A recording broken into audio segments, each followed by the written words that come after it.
Okay, get the show on the road. I'll give you a briefing. Yeah. Welcome to week 2. I hope you enjoyed the workshops, those that have done them already. I hope you enjoyed the lecture last week. I'm sure you'll enjoy this one. This is the first guest lecture, if you like. So we've got a series of people that come in that have got specialist knowledge in particular areas rather than just me standing in front of you all the time. So this is Simon Iverson. He's from chemical engineering. He's got a wide range of experience and he's published across a wide range of areas. His research area is mineral extraction, but it's far more broad than that. So today's going to be talking about life cycle analysis, and from what I've seen to the slides, they look pretty good, so I hope you find them just as good. Okay. Cheers. Okay. Thank you, Terry. I know some of you are chemical engineering students who I've met in first year, but most of you haven't met me before, so I'll just briefly introduce myself. I was born and raised in Brisbane, so I still barrack for Queensland at State of Origin time. Any other Queenslanders in the audience here? Oh, a few fellows, that's excellent. It's always good to be on the winning side, isn't it? Okay, I'm married with 3 teenage kids. That's my beautiful family. So I'm one of the causes of that spike in world population growth that Terry put up on the slide last week. Oh dear, having more kids, what's going to come to place? I did all my bits of paper up at University of Queensland and finished my PhD in 1997, and that's when I moved down here to the University of Newcastle. So I've been here for the last 20 years with a bit of a break going overseas for a while. Some of the things about me: I'm a member of Mayfield Baptist Church, became a Christian at the age of 18. You had a very interesting video clip last week that Terry put on about Wile E. Coyote's conversion experience. He said he wanted 45 minutes. I don't think it would be ethically appropriate for me to take the rest of this lecture to tell you about that. But if you're interested in why I think belief in God is a sensible thing and why I think following Jesus might be a good idea, you can read that link there to find out more. In fact, actually, thinking about what life's about and is there a God and is there an absolute right and wrong and who cares if there's a right and wrong anyway, why should I do it? That's kind of actually good questions for you to be thinking about at this stage in your life. Most of you are fairly early on in your careers. I heard someone asking about reflective journals just before. Why are you here? What is the purpose of your life? What are you trying to achieve? I know some of you I've talked with, you're actually excited about doing a course like this because you want to make a difference in the world. Have you thought about why is it you're doing engineering? Are the goals and aspirations you have something that you'll be able to look back on in 30, 40, 50 years' time and be proud of what you've been doing and what you've been chasing after? So they're good questions to stew over.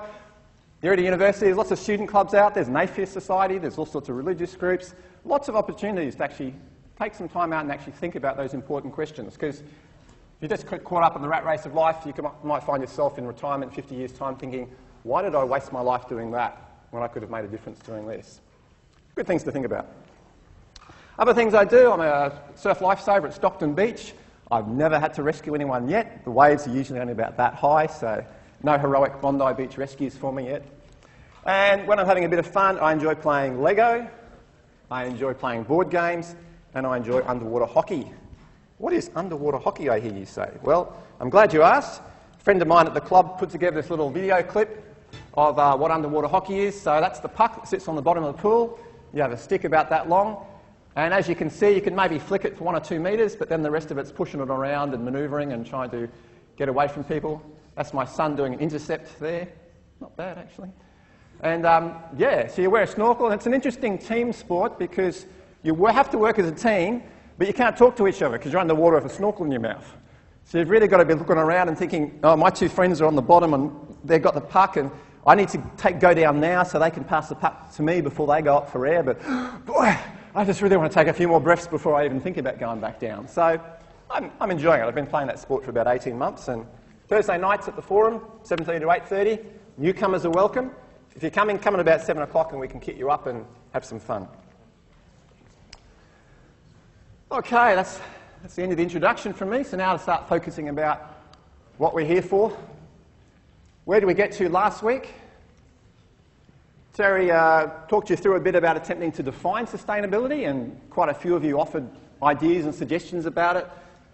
Providing for today's needs without compromising the ability of future generations to meet their needs. Intergenerational, like providing for future generations the same as ours, but then there's aspects of environment came into it as well. aspects of intra-generation. I might be feeling okay, but what about people starving elsewhere in the world?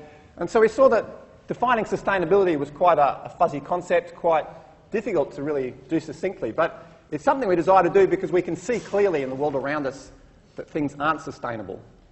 Rates of pollution, etc. The world's not heading in the right direction, so we need to change our philosophy, our ways of doing things. And so those were some of the things that provide the motivations for trying to establish a new engineering paradigm, and that's why organisations like Engineers Australia say that to graduate as an engineer, you need to be exposed to this material and challenged to think about it so that you can put it into practice in your professional life. So we had the challenges of population growth, which, as I mentioned, I've contributed to. There's the challenges of increasing development, how we measure it. And so Terry talked about GDPs and the challenges of, is that the right way of actually measuring how prosperous and successful we are? Something that says a car crash has actually been a boost to the economy. Is that a good way of measuring things? And he also touched on the fact that because sustainability is such a buzzword, it can get very easily abused and misused, and people can claim this is sustainable and that's sustainable. How do you pick your way through it all? Because I guess we're confronted by options. As engineers, if you're designing a process, you're operating a process, you get confronted by choices all the time. What's the best way? What's the most sustainable way to do this? And this happens in our individual lives as well. What kind of light bulbs are we going to install in our house? Incandescent, fluorescent, or LEDs? We want to pick the best type of light bulb. What kind of car am I going to buy? A petrol, a hybrid engine, or a battery car? Which one's really the best one for the environment?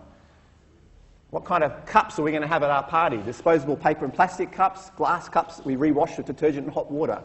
You know, do I get solar panels installed, or is it all a big haze and actually it takes more energy to make them than they give you back during their life? Like, these are all questions we want to evaluate and try and come up with sensible, meaningful answers so that we can actually make rational decisions. So I guess life cycle analysis, which is the focus today, is trying to put numbers on some of that.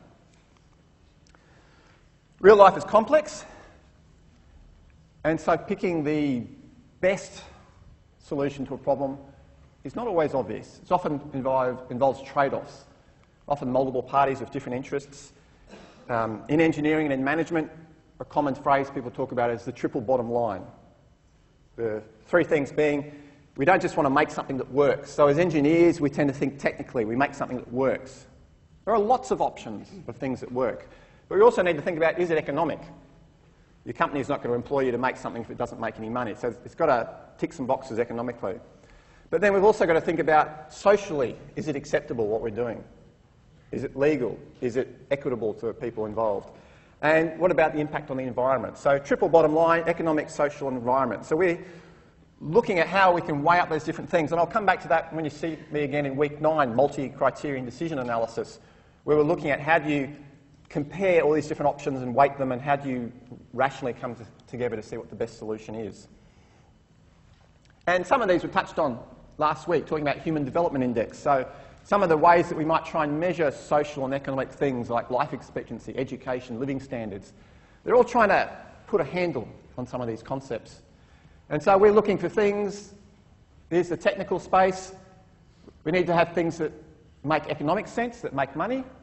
Companies might occasionally splurge on something that doesn't make money for publicity reasons or because they're generally wanting to help in some situation. But if everything they do doesn't make money, that's not sustainable. So to be sustainable in the broad picture, whatever you do has got to make money. To be sustainable in the long run, everything you do has got to somehow not damage the environment too much that it can't be repaired and recuperated, regenerated. And it's got to be acceptable to human society. And so we're looking for that sweet spot in the middle, sustainable development, however you can find it.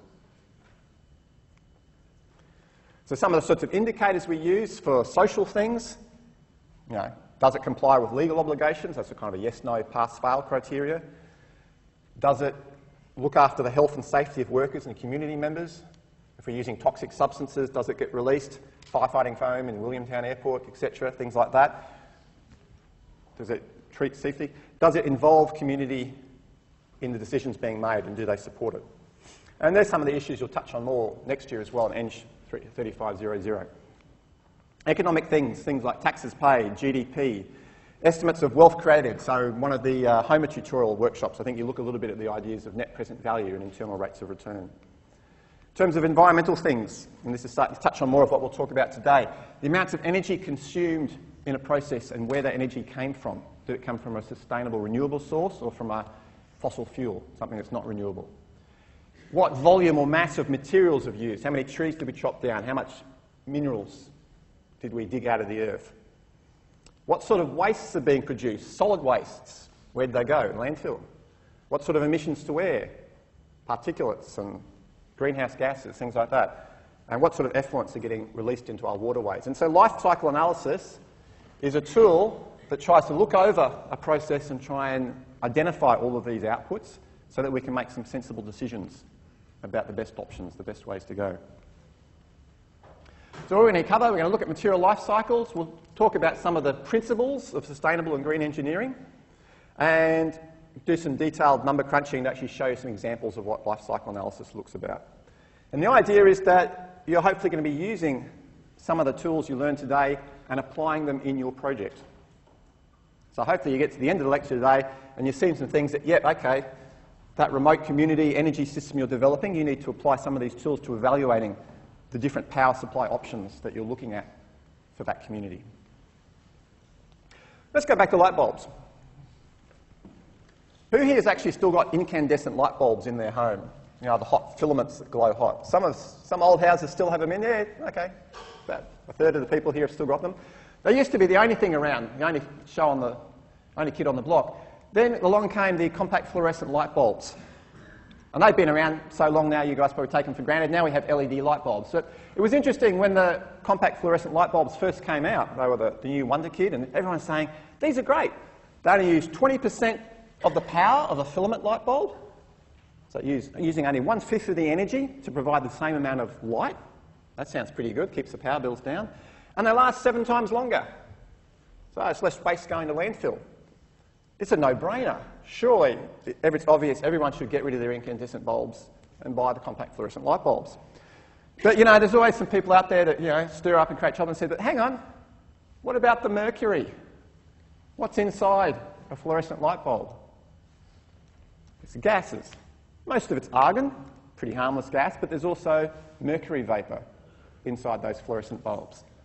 So that tube has got mercury in it. What happens when that tube does eventually die, when that fluorescent light bulb dies? I remember Tony Abbott once famously said that we should just store them in our cupboards so they wouldn't cause a problem, but I don't think that was a sustainable option. Where do your light bulbs go when you're finished with them? In the bin. Where does the contents of your bin end up?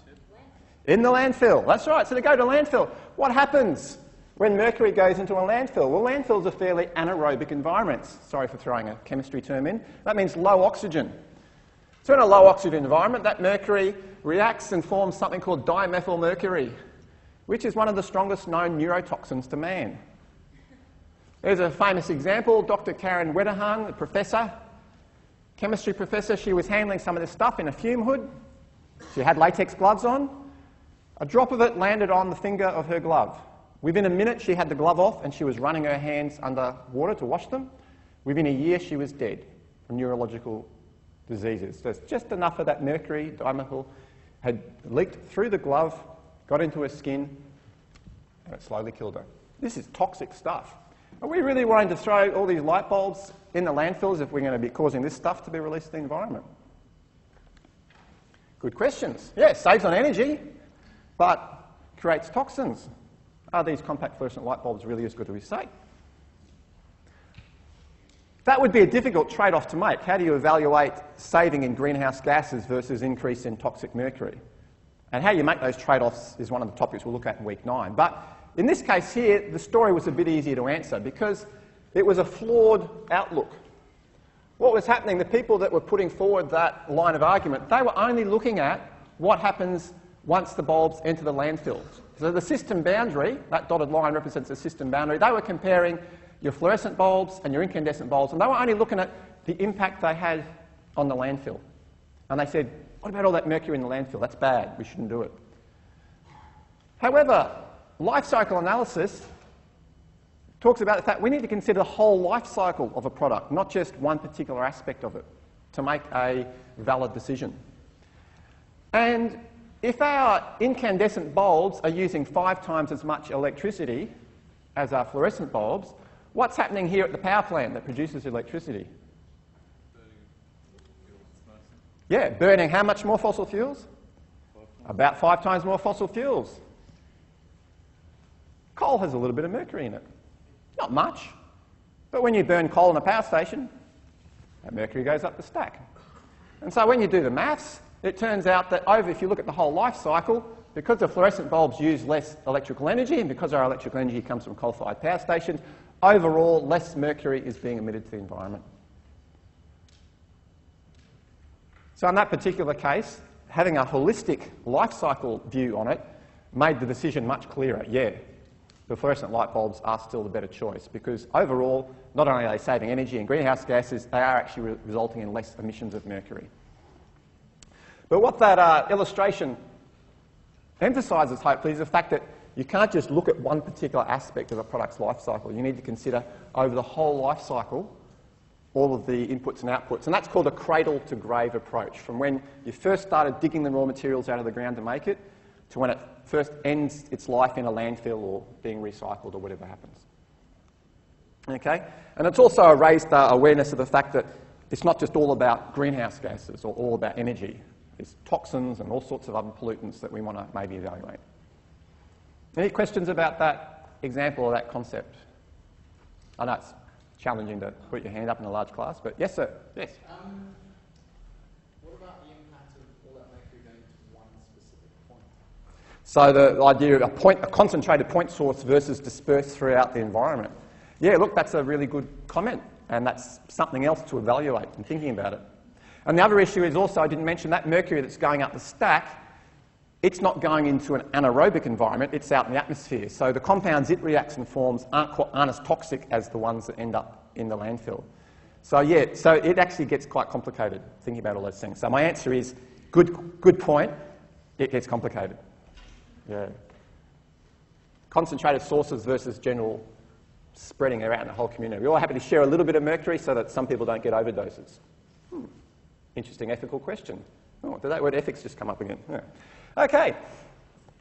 So then, what are the steps in a product's life cycle? So they try and break them up into different stages so we can identify them. So raw material acquisition and extraction. So that's digging stuff out of the ground, pumping water out of a dam, wherever your raw ingredients have come from, harvesting them from a farm, raw material extraction.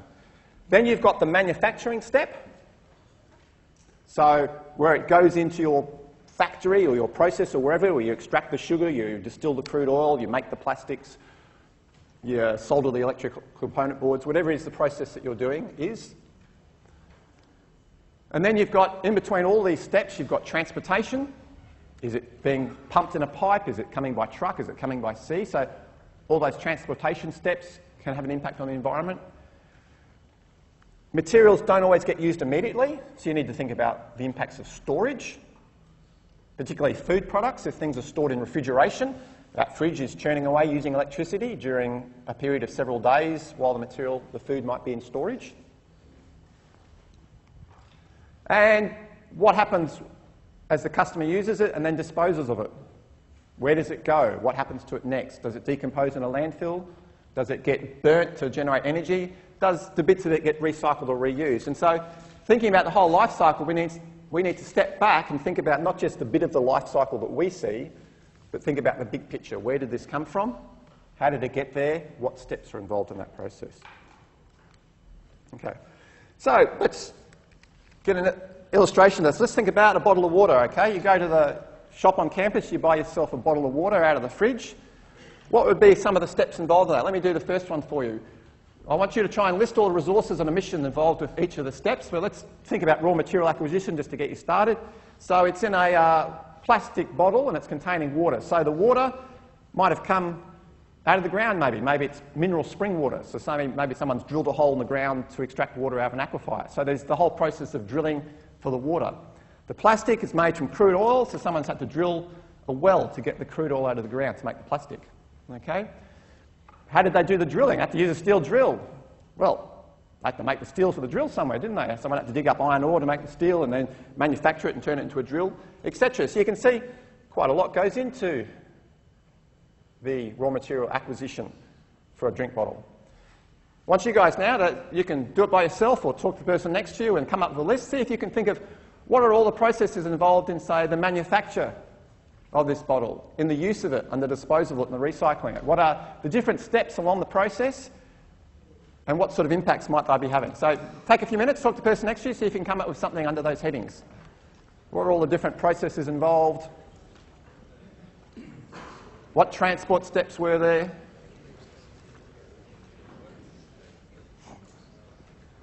Think about all the materials that needed to be used.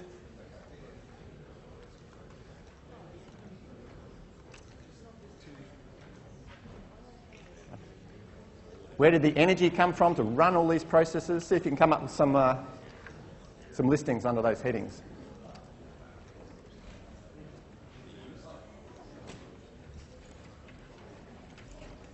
You can talk to each other, by the way. So, if you want to brainstorm.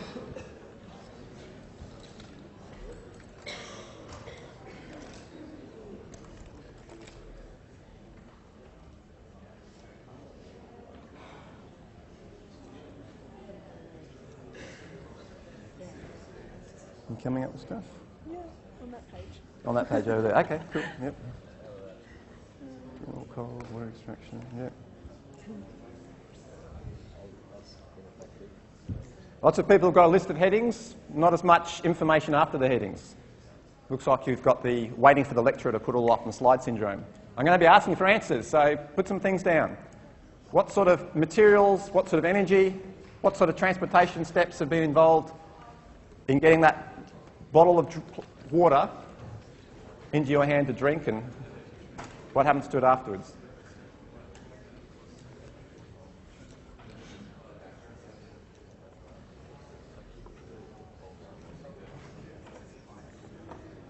What are you coming up with?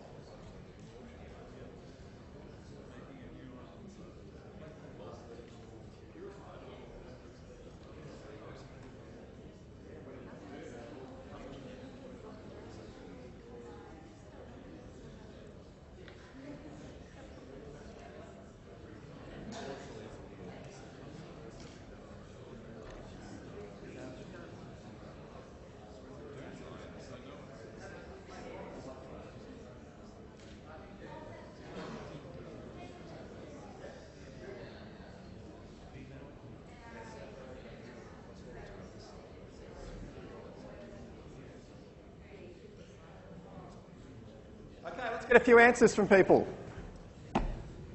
That side of the room over there, what'd you come up with? Whoop. What'd you come up with over here? Shout some things out. No, this side of the room over here, yeah. Any part of the life cycle of this bottle? What's some of the processes and materials and things involved?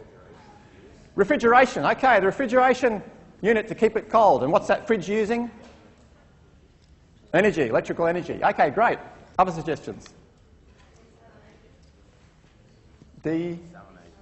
Desalination. Okay, depends where the water came from, of course. But if this water came out of a desalination plant or some sort of purification process, whether it was desalination or water purifications, there's chemicals may have been involved. Maybe there's been a bit of chlorine added.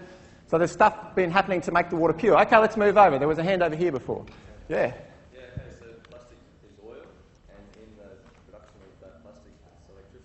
Yep. And electricity more likely came from coal. Yep. Requires a lot of water to produce. Yep.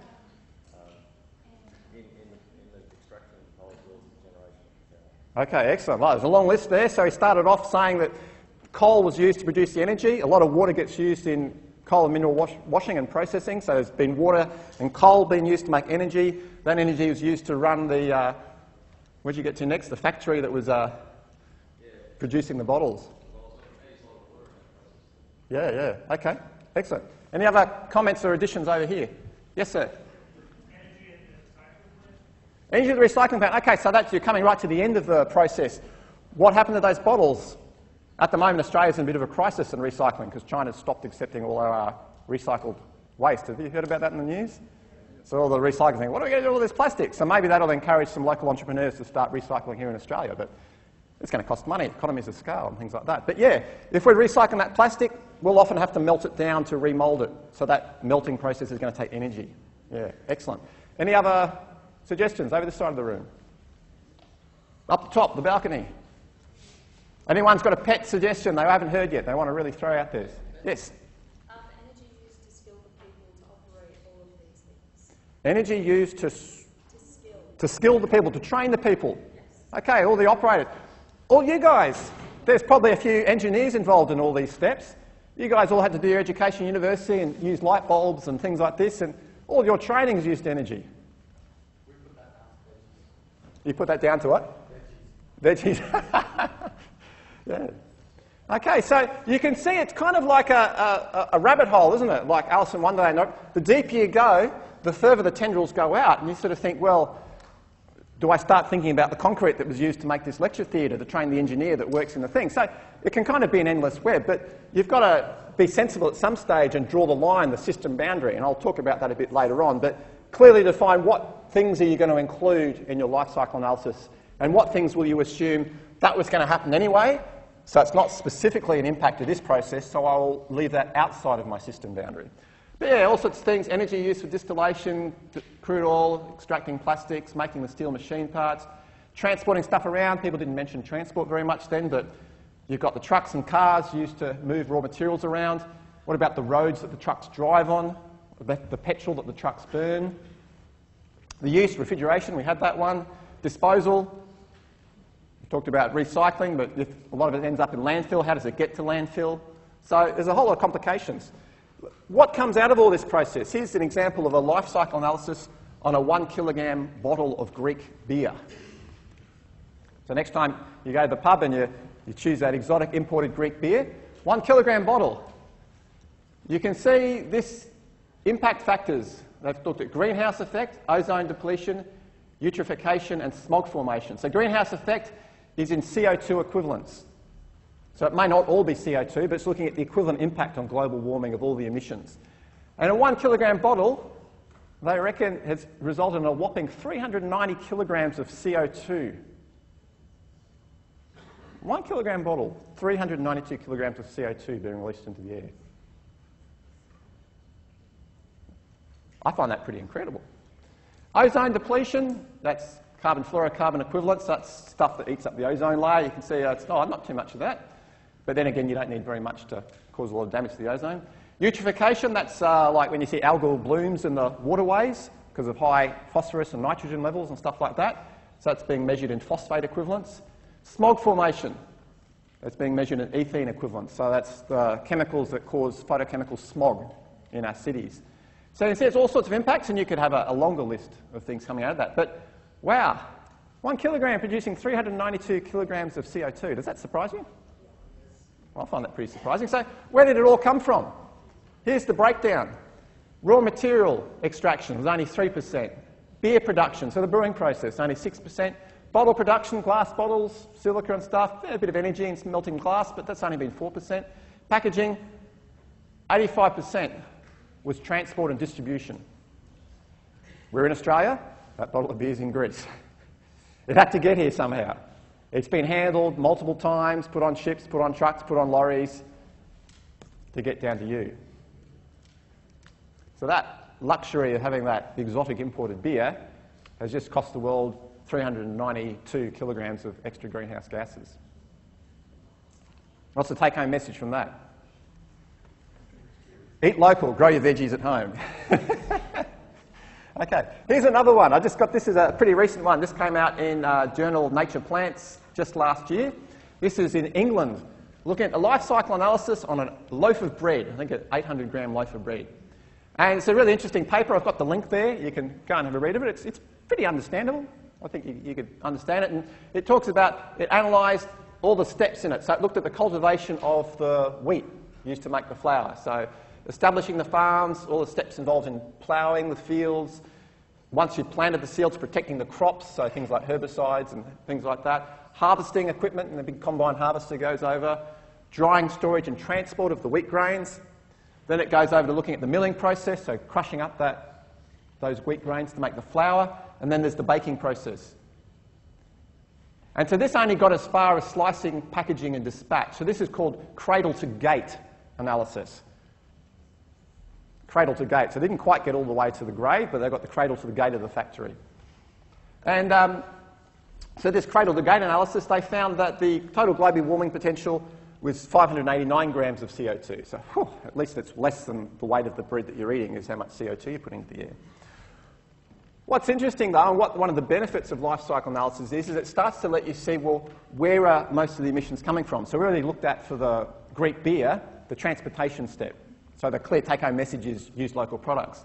This one here, where did it come from? Well, about 2/3 of the global warming potential came from the cultivation stage, so the actual growing of the crop. And you might think, well, growing wheat, don't plants absorb CO2 from the atmosphere? So how come that cultivation step is creating so much CO2? Well, it's because of all the things we do when we grow it. And so 43% of that 589 grams was all because of the ammonium nitrate fertiliser being used on the farms. Okay? It's very energy intensive to make ammonium nitrate. So Orica's got an ammonium nitrate plant over Stockton, Kooragang Island Way. Makes chemicals like this. Sometimes they get used for explosives, sometimes they get used for agriculture, for fertilisers. Takes a lot of energy. And also it doesn't all get used up by the plants. A lot of that ammonium nitrate you put in the ground, it decomposes, releases nitrous oxide, which is a powerful greenhouse gas.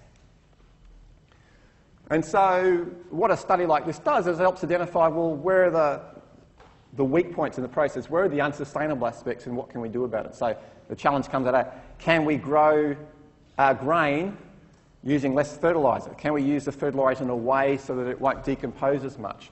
Can we make our fertiliser in a less energy intensive way? So the benefit of doing LCA is it helps us to see where do we need to focus our attention if we really want to make a difference in reducing our emissions. Okay, as I said, that's a really interesting paper to read, so I'd encourage you to do that. Any questions up to this point? Okay, hopefully you're getting the idea how it all works. Okay, a couple of, about 4 or 5 slides here just of some general principles of sustainable engineering. So these were put together in 2003, a group of 65 professional scientists and engineers at this conference, Green Engineering, defining the principles. These are the experts, so they must know what they're talking about. So what are some of the things they came up with? Engineer processes and products holistically, use systems analysis and integrate environmental impact assessment tools. So, the last bit's telling us to do things like life cycle analysis. Engineer processes and products holistically, what it's saying is look at the big picture when you do things. Don't just look at your part of the picture, look at the big picture. Take the whole life cycle into approach and do that. Conserve and improve natural ecosystems while protecting human health and well-being.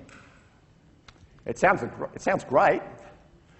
How do you put that into practice? But yeah, we want to conserve and improve natural ecosystems, minimise damage to the environment while protecting human health and well-being. So these are like aspirations that we should be aiming for. How do we get there? We'll look at a few more slides. Life cycle thinking and engineering activities.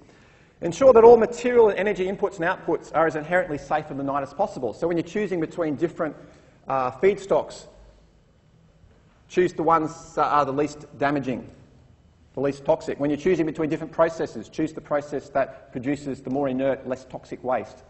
So keep those things in mind when you make decisions about these things. Minimise depletion of natural resources. Use renewable resources where possible. So what's a renewable resource? Well, this table here comes out of the textbook.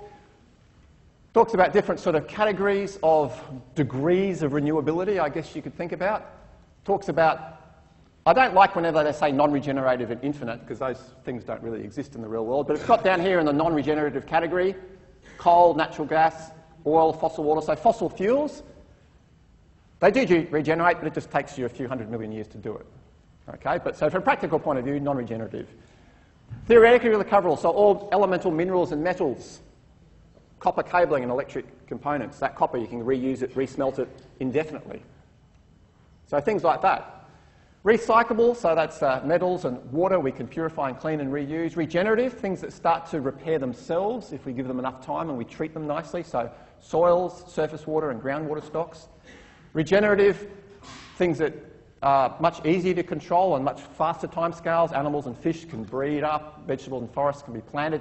Forests might take a few hundred years to get back to their full strength. Surface water.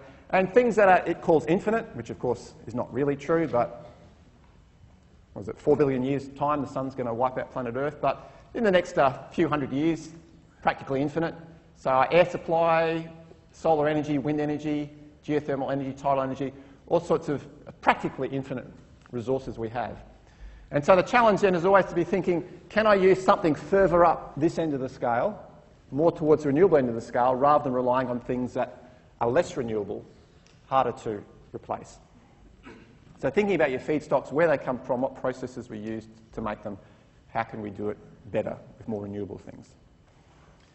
Carrying on the list, striving to prevent waste, so process efficiency, so running your processes so they get maximum yields, minimum wastes. So when you do your control subjects, if you're an electrical or a chemical engineer, why do we do control? So we can try and maximise efficiency, keep it safe to operate, things like that. Choose processes that produce less waste or produce waste that's useful for something else. So it's not really a waste, it becomes a feedstock for another process.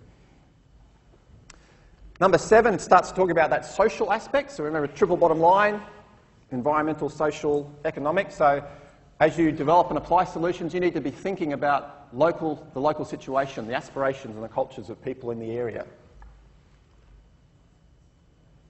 Is what I'm doing going to be acceptable to them? Is it going to have an unfair impact on them? Okay. 8's really a challenge about being innovative.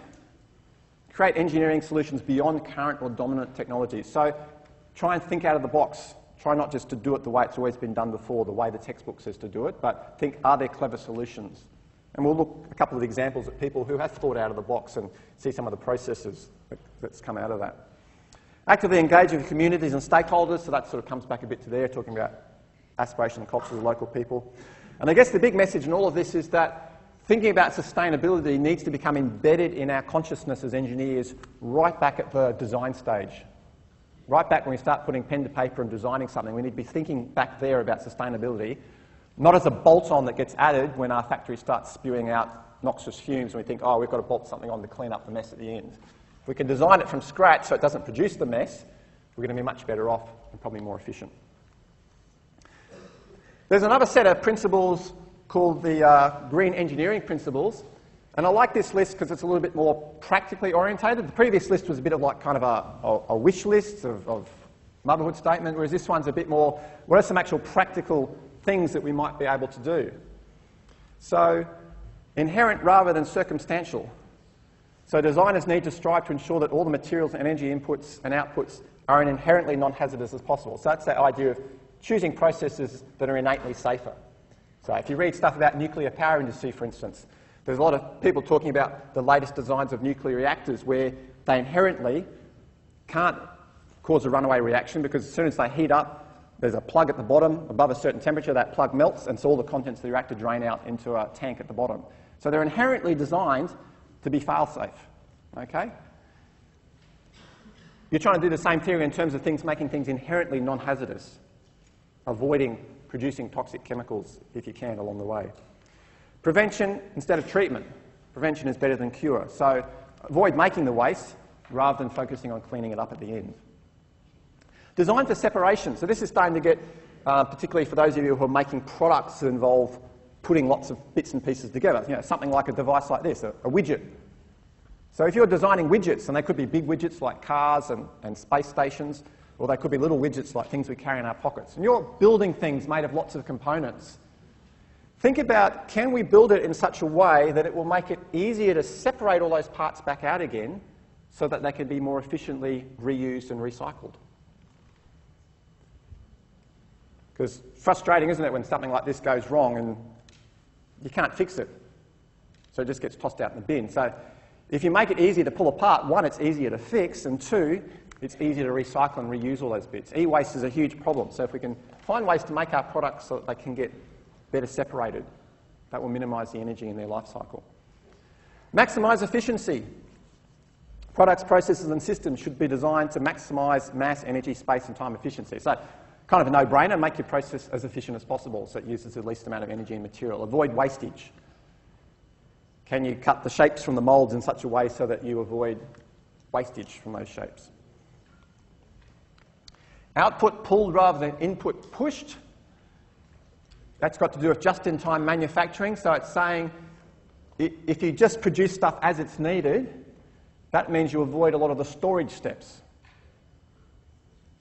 Storage in facilities uses up energy, uses time. You run the risk of oversupply. You might produce too much and then no one ends up buying it and it gets wasted and thrown out. So avoiding excessive stockpiles can be a useful strategy. Conserving complexity. A few technical terms here. Embedded entropy. I'll talk about entropy a bit in 2 weeks' time when we talk about some thermodynamics things. But the stuff, all the work and energy that's gone into making your widget or your car or whatever it is, that's a lot of investment. Can you preserve that so that the object can be reused or that all that embedded work can be taken advantage of again?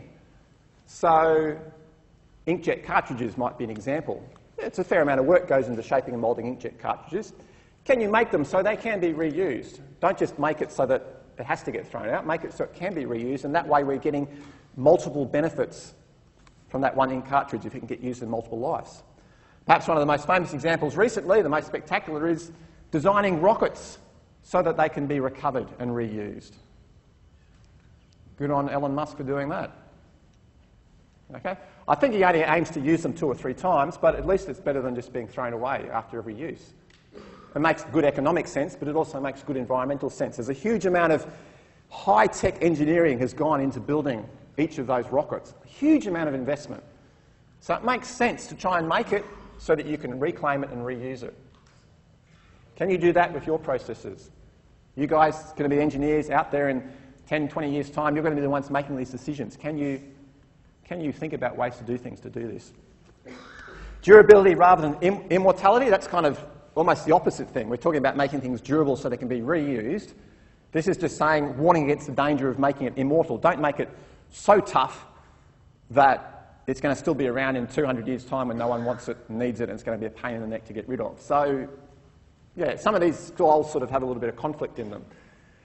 Meet need, minimise excess, so design for unnecessary capacity or capability. So one-size-fits-all solution should be considered designed for. And again, there's some conflicts here. So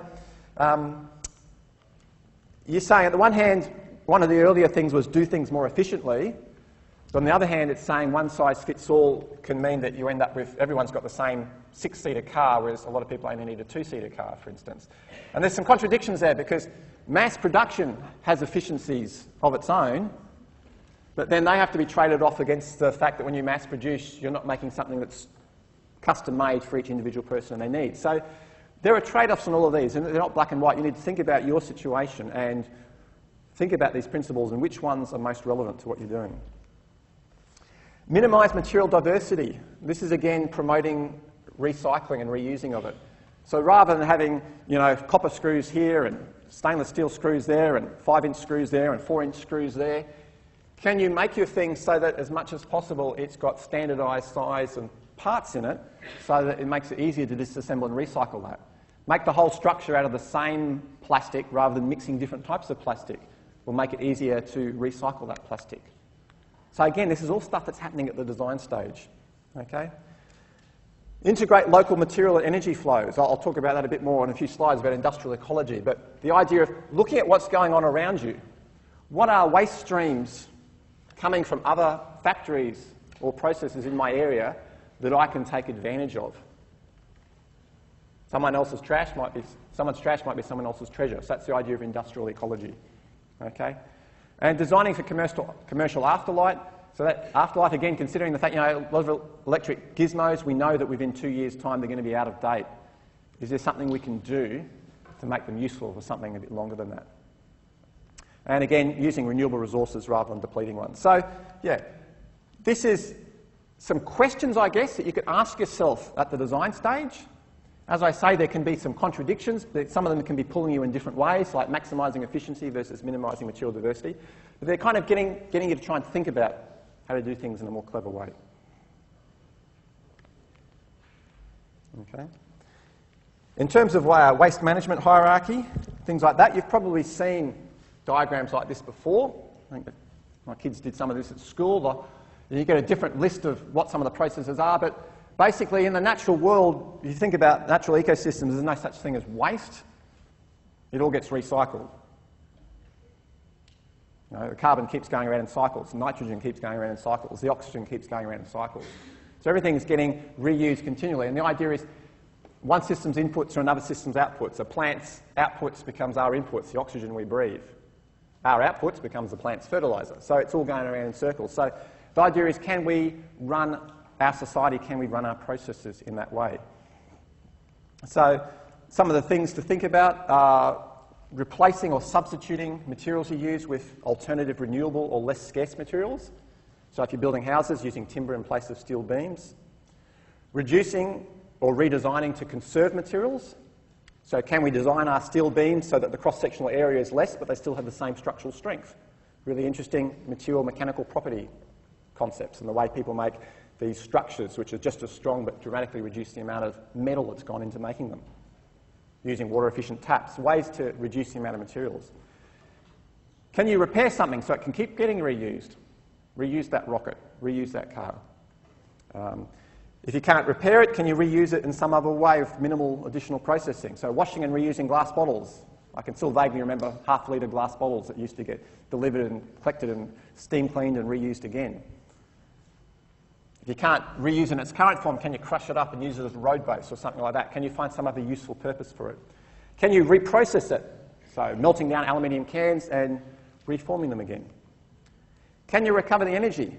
So the plastics and the things, can we incinerate them? Can we cap the landfill and get biogas off that we can use as an energy source? And the least preferable way is to reduce or offset. So, okay, we've made a mess here, but we'll plant some trees there to compensate for the offset the emissions. And so these are, you'll see different ones of these in different places, and the order might change slightly, but the idea is up the top here is a better place to be, down the bottom here is the least preferable option. Okay, so I've mentioned industrial ecology a few times. It's also sometimes called circular economy or industrial symbiosis.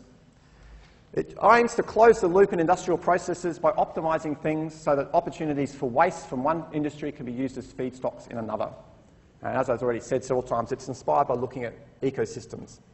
Okay, so the idea is traditionally the last few hundred years, people have approached manufacturing with this kind of linear approach where we shove a whole lot of raw materials in, dig stuff out of the ground, grow it in the fields. We have a whole lot of processes which involve energy and water and produce waste and effluents. We get our product, we use it, and then we toss it out in the landfill. Very linear, there's no recycling, no looping going on. So the idea is, can we create what's called a circular economy, which might interact with the biosphere, where you've got carbon and water and oxygen and nitrogen flying around, where you've got industrial processes here, where wastes from here are going to there and getting recycled, and you've got consumers over here using stuff and recycling in. All of this requires energy to run, so can we do it so we just rely on sunlight or other renewable energy sources and avoid the production of these huge waste piles? It sounds great. Well, how do we do it in practice? Well, here's an example. Organic biological processes are much easier to do this with because in natural world there's already lots of biological processes we can look at and emulate. So here's an example from the Zero Emissions Research Initiative. I've got this diagram from them. They've got quite a few examples there. But a traditional brewery to make beer, mix water and grains together with a bit of yeast and make the beer, that's great. But a traditional brewery produces a whole lot of wastewater which just gets sent down to the sewer, and there's a whole lot of spent grains at the end. Some of that gets used for cattle feed, and if the local cows are sick of eating it, well then the rest goes to landfill. Okay? Very basic, very bunkered view. We just make beer and we get rid of the waste products. Industrial ecology is trying to encourage you to expand that and think, well, these waste that we're tossing out, can it be used in some productive way? So the waste water, it's not actually toxic water. It's actually got a whole lot of organic goodies in it from the brewing process. So rather than toss it down the sewer, Well, it turns out it's perfectly fit for consumption by pigs. Okay, so we send it to the local farms rather than putting it in the sewer. The spent grains there, some of them you can actually use to make breads, you know, what they call the sourdough breads and all those sorts of stuff. Some of that stuff that's been used in beer manufacturing actually makes quite nice bread. So some of it can go to the local bakery. Some of it then doesn't go to the local bakery, but substrate, and it turns out it's really good for growing mushrooms on. So let's reuse some old railway tunnels and turn them into mushroom farms. So we grow the mushrooms, we harvest the mushrooms, you've got that spent substrate there. That turns out to still be quite edible by pigs, so thank God for making pigs, hey? So we'll give all that waste to the pigs, let them drink the wastewater and eat the feed, enjoy our bacon on eggs for breakfast. Well, there's no chickens there, but enjoy the bacon for breakfast anyway. If you've ever been near a pigsty, they don't smell nice, so there's some waste comes out of a pigsty. But again, rather than putting that in landfill, it turns out you can put that in a biodigester. Okay, the biodigester produces biogas, which you can burn to make energy. Hey, that's good. And the waste that comes out of that, we can stick it in an algal pond and let the algae grow. Rather than releasing it to the waterways and causing algal blooms there, let's do it in a controlled way in an algal pond. Get some algae. Hey, fish like eating algae, so now we can give that to the fish pond farmer next door. And so you can see there's a huge difference between the two processes. This one, a whole lot of waste, but it's simple, doesn't take much imagination. This one, a lot less waste, a lot more productive, but very integrated and more challenging to run, more complicated, and stretches the brain a bit more. I heard a really sad story once. I had a speaker talking about how they'd done a process like this for mushroom farms and da-da-da-da. It was going really well. And then there was a new change in management structure. A new CEO took over the company and he said, "We only make beer." And basically got rid of these profit-making divisions of the company that were growing mushrooms and stuff. He said, "We're focusing on our core business, which is making beer." And so because of that executive decision, the guy giving this talk was quite sad about it, actually, because he'd spent a lot of time doing this sort of stuff. But yeah, so that was 20 years ago. Hopefully there's been some changes in culture since then, and CEOs in the modern world would be a little bit more receptive to doing things environmentally friendly. But I guess it's that change in paradigm and it's that challenge to make it happen. And I guess that's the question for you guys. Are you up for the challenge? Now that's an organic system where you've got living animals and plants, which are inherently kind of easy to do. It's much more challenging to do it with inorganic systems. So I guess the poster child for industrial ecology for inorganic systems is the Kalundborg Industrial Park in Denmark. And that's a photo in the background. So it's next to a saltwater harbour here in Denmark. The core of it is the Ørsted power station here. So that got built in about 1960. And what's happened is gradually over time, different industries have developed around it, which have integrated with it. And I've given in your slides, there's about 2 slides I'm not going to put up here, but it shows the timeline of that process of all these different plants, industries happening. So there's a big oil refinery next to it that started to take advantage of some of the waste heat streams and things like that. There's Kalundborg Utilities, so at the local council providing heating for the local communities. There's a big pharmaceutical manufacturer over there that started doing stuff, gyprock manufacturer. All these chemicals in this area, all these different processes started springing up. And here's a lovely animated graphic that comes from their website. They're quite proud of it, so it's a really interesting website. Google it and read about it, what happens. But this is showing the processes and flows of energy, water, and materials between all these different things there. So you've got a freshwater lake inland, you've got the local city, you've got the power station here, you've got the oil refinery, you've got different chemical manufacturers and stuff, and you can see water's going all over the place. Because a lot of the industrial water, after it's been used, might not be fit for human consumption, but you can still use it in other industrial processes. There's a whole lot of energy being circulated. Some of that energy is being circulated as hot water. Okay? And there's quite a number of significant material flows of waste products being reused in different parts of the process. So this diagram here helps to illustrate in a bit more detail. So you've got the water coming from the lake into the power station. Power station produces lots of steam, and in 2 weeks' time I'll talk about power station cycles and you'll get to understand a bit more why there's waste steam that comes out that you can't reuse. But that steam might still be at a couple of hundred degrees Celsius, so it's still useful over here in the pharmaceutical plant. And the sludge from the pharmaceutical plant they send to the farms. The fly ash from the power station, cement and road aggregate. Some more waste heat goes over to the fish farms because they're in a cold climate, So organic processes, animals and plants, run faster if you have a bit of heat.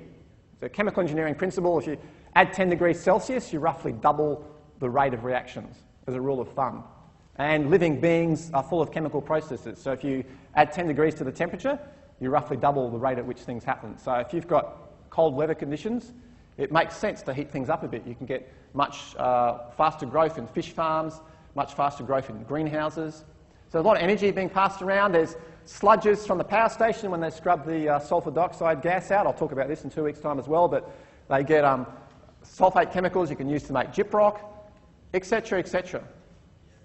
So the idea of trying to have one process's wastes become the feedstock to another process, reducing the impact on the environment, industrial ecology, that's the challenge, that's the thing to aim for. So what can we learn from that? That industrial park, as I said, it's the poster child of the industrial ecology movement, but it was never planned to be that way. It actually has evolved over a period of 40-odd years as different companies, different people in those companies have seen opportunities and have negotiated agreements between the different corporations that, yeah, we'll supply you our waste for this price, and et cetera, et cetera. And it's evolved. Unfortunately, attempts to pre-plan to force ecologically industrial parks to develop haven't been very successful. And there are some reasons for that. For instance, there are some inherent big risks in investing in building a factory where you're relying on someone else's wastes as your feedstock, because then you're relying on them to do their job properly for your factory to make money. And there are some economic risks involved in that. And so pre-planning it, governments trying to force industries to collaborate together hasn't worked that successfully. So the challenge for you guys as engineers, graduating a few years' time, moving out to the workplace, is to be spotting the opportunities for industrial ecology and making it happen. And I guess I want to finish, I put this blank slide up just to finish this first hour session by wanting to leave that challenge with you. I know a lot of students, well, maybe not a lot of students, but I hear some students sometimes have a very blinkered view and say, I just want to be an electrical engineer, or I just want to be a civil engineer. And sometimes students also have a very blinkered view of, I've just got to pass this course, and this course to become an engineer. And they're just focused on passing courses. And sure, you need to do that to become an engineer. But if you want to become an engineer that's going to make a difference, someone who's creative enough to spot those opportunities, I can't teach you how to do that. I can't teach you creativity in this lecture. But one of the ingredients, one of the raw materials for creativity is knowledge, is ideas. And so my challenge to you, if you're serious about you want to make a difference to the world's environment, make the place a more sustainable place, you need to be as broadly read as possible so that you can spot those opportunities when they come up. If you're just sitting in your little bunker as a chemical engineer or a civil engineer, you're not going to be in a good position to spot those opportunities. So my challenge to you is don't just see this next 4 years as just passing, 32 courses. If you want to make a difference, engineer, you need to be well read. So read some contemporary science magazines like New Scientist or something like that.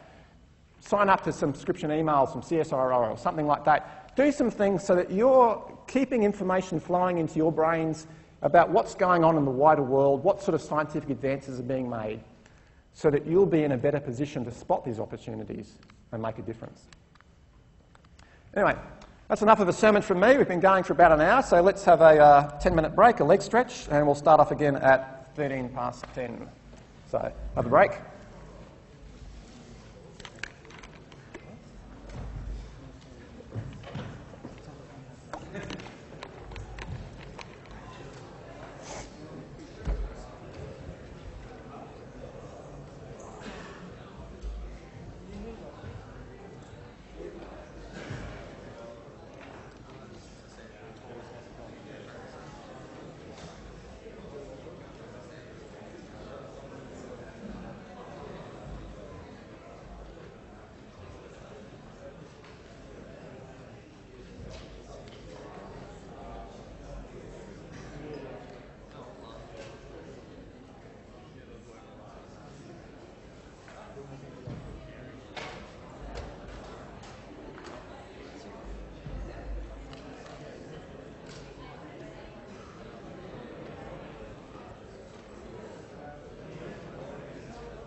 Our special mechanical program. Okay, if people can start sitting down, we'll get started again shortly.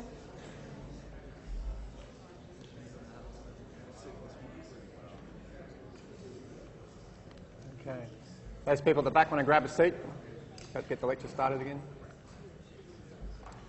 So I know some of you have probably been despairing up to this point in the course because it's all been lots of nice, inspirational, airy-fanning stuff, but there hasn't been any maths, hasn't been any equations. Well, I promise you in this next hour of the lecture, I will put up some equations, and I will even ask you to get out your calculators and do some calculations. How's that sound? Does that sound inspiring? Does that sound good?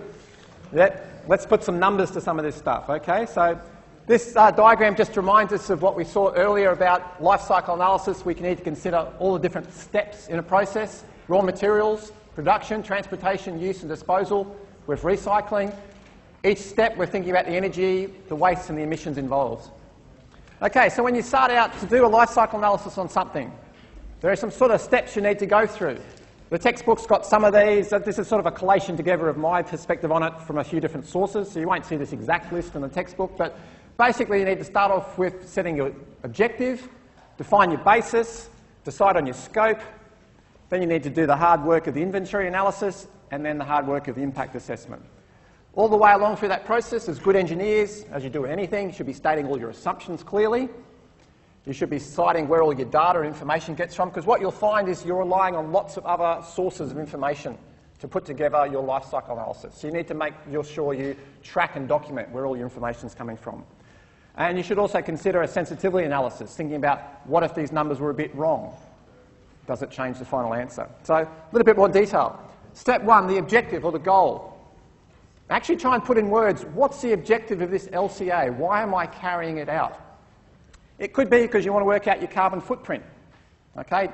Next week's lecture will be talking about carbon footprints and things like that. So it might be you're just concerned with yourself and your activities and what impact you're having on CO2 emissions in the world. That means you need to be worried about everything that's got to do with what you do. It could be that you're trying to determine which light bulb type to buy to minimise environmental impact. In that case, you're not looking at one thing, but you're looking at two things. So you're comparing two different things, rather than just looking at one thing. Okay? That then helps you answer the next two questions, which are the basis, the scope, and working out the impacts used in the rest of the analysis.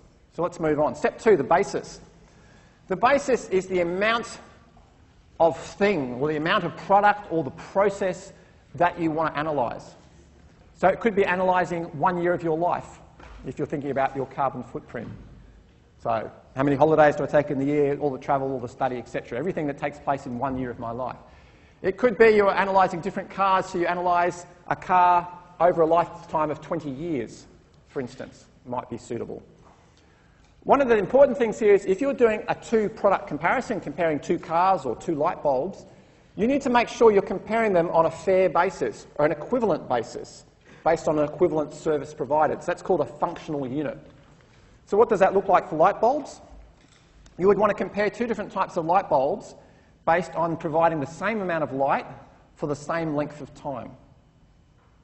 So if a 10-watt fluorescent light bulb lasts for 8,000 hours, if you're going to compare that with an incandescent bulb, if you need an incandescent light bulb of 40 watt strength to provide the same amount of light as a 10-watt bulb, so then you need to have a 40-watt bulb, and if those bulbs only last 1,000 hours each, you need to have 8 of them to equal the same life of the fluorescent bulb. And so you'd be doing a life cycle analysis comparing one fluorescent bulb over its life compared with 8 incandescent bulbs over their life, because those two options give you the same functional unit, the same service being provided. So that's very important. Whenever you're comparing two different options, two different ways of doing something, it's very important that you have the same basis that you're comparing them both on. Step 3 is setting the scope. That's where you've got the opportunity to make things easy for yourself by drawing a clear boundary about what's being included and what's being not. If you remember back to the start of the lecture, that example we said about the drink bottle. Remember I said it was like a rabbit hole. You could go on endlessly looking at all the impacts. You've got to draw the line somewhere. Okay?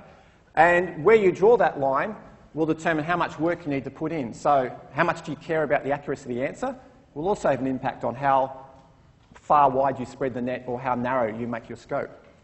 So things like access roads to a facility. If I'm building a process in an established industrial estate where there's already the roads, infrastructure and everything there, perhaps I could be justified in saying, well, that road's already been built. It would be there regardless of whether I build my factory or not. Therefore, I'm not going to worry about all the asphalt, all the work that went into making that road when conducting the life cycle analysis on my factory. And that's probably a fair enough thing. However, if you're building a mineral processing plant in some remote location that's away from infrastructure, and you need road put in, you need power lines put in, you need water supplies put in, none of those things would have happened if you weren't building that mine site, that mine operation. And so, arguably, you definitely should include all the impacts of the asphalt and the roads and the making the water pipes, etc., in doing your life cycle assessment on that mineral processing plant. Does that make sense? So knowing what you're trying to achieve determines what you should and shouldn't include in it, looking at the process itself. As I said, if comparing two products for the same life cycles... so if you're comparing two products in which some life cycle stages are the same, that's great, because that means you don't need to worry about it. So if you're thinking of two different ways of smelting iron ore to turn it into iron, whether you use a blast furnace or an electric arc furnace, for instance, both processes use the same amount of iron ore. So if all you're interested in is comparing blast furnaces with electric arc furnaces, you don't need to worry about all the carbon emissions and whatever that's happened to get the iron ore to your factory, because it's going to be the same for either one. You're only interested in analysing the differences between those two processes. So again, knowing what it is you're trying to do helps you to set the boundaries. And so you set the boundary, let's assume all the iron ore has got to the factory, let's worry about what happens after that. You also need to decide on what impact types you want to assess. What things do you want to include? Are you only interested in greenhouse gases? There's a local wetlands. Oh, maybe you should also be worried about emissions to waterways, etc. Okay? So what the situation is depends what impact types you're interested in. And this then becomes the time at which you start to draw a flow sheet, where you start to draw out a map with arrows connecting everything, showing what's going on, where are the energy, where are the material flows happening in this process.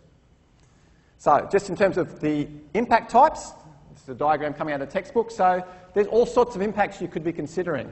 What raw materials are being used, what energy you're using, what products you're making, what wastes to solids, water and air emissions. And then within each of those, there's all sorts of categories. So air emissions, for instance, you might be thinking about particulates, you might be thinking about greenhouse gases, you might be thinking about smog-forming chemicals, you might be thinking about ozone-depleting chemicals. There's all sorts of different types of of impacts that you might think are relevant.